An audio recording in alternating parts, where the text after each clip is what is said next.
देखिए हर खबर यहीं पर, सब्सक्राइब कीजिए TV9 भारतवर्ष। दिल्ली का जवाहरलाल नेहरू स्टेडियम एक बार फिर नए सिरे से तैयार किया जाएगा। ये फैसला खेल मंत्रालय ने लिया है। इस परियोजना पर तकरीबन 8,000 करोड़ रुपए का खर्च आएगा।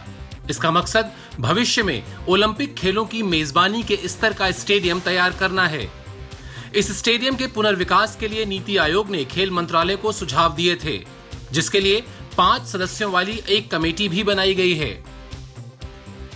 भारतीय फुटबॉल टीम के कप्तान सुनील छेत्री ने आज अंतर्राष्ट्रीय करियर में 15 साल पूरे किए।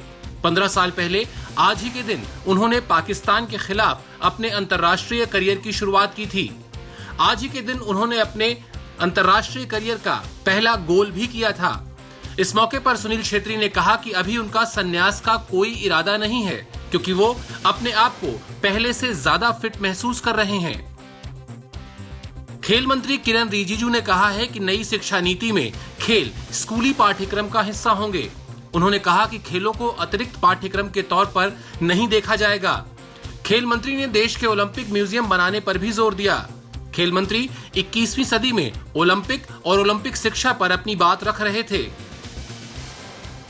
भारतीय क्रिकेट कंट्रोल बोर्ड ने टीम इंडिया का श्रीलंका का प्रस्तावित दौरा स्थगित कर दिया है। इस दौरे में भारतीय टीम को वनडे और T20 सीरीज खेलनी थी। ये फैसला कोरोना के बढ़ते संक्रमण को देखकर किया गया है।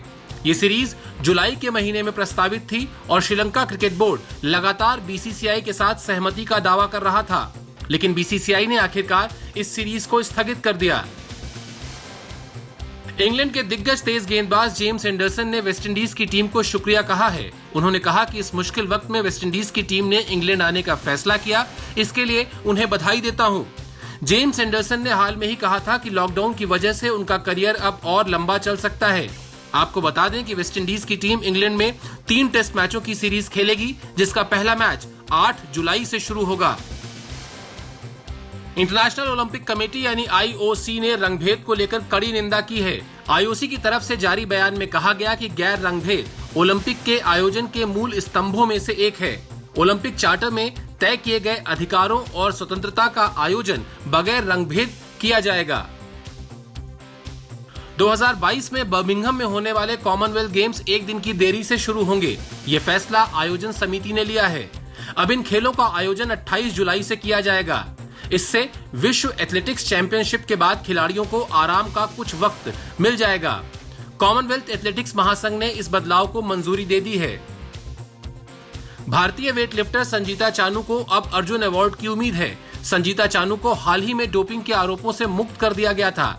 संजीता पर करीब 2 साल पहले डोपिंग के आरोप लगाए गए थे। इसी वजह से वो टोक्यो ओलंपिक के लिए क्वालिफाई नहीं कर पाई थीं और अब वो इसके बदले में हर्जाना भी मांग रही हैं।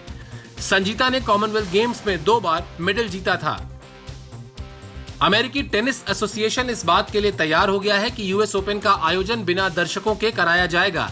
इस बारे में अंतिम फैसला जल्द ही लिया जाएगा। आयोजकों का मानना है कि मैच देखने के लिए दर्शकों के स्टेडियम ना आने पर नुकसान तो होगा, लेकिन बावजूद इसके आयोजन से कई दूसरे नुकसानों की भरपाई की जा सकेगी। कोरोना के बढ़ते संक्रमण की वजह से खेलों की दुनिया में लगे ब्रेक के बीच दुनिया के नंबर 1 टेनिस खिलाड़ी नोवाक जोकोविच कोर्ट में नजर आएंगे।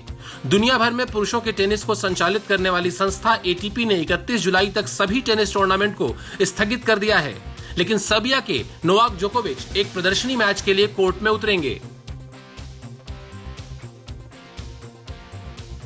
अड़ी सोमवार से शुक्रवार शाम 6 बजे सिर्फ TV9 भारतवर्ष पर।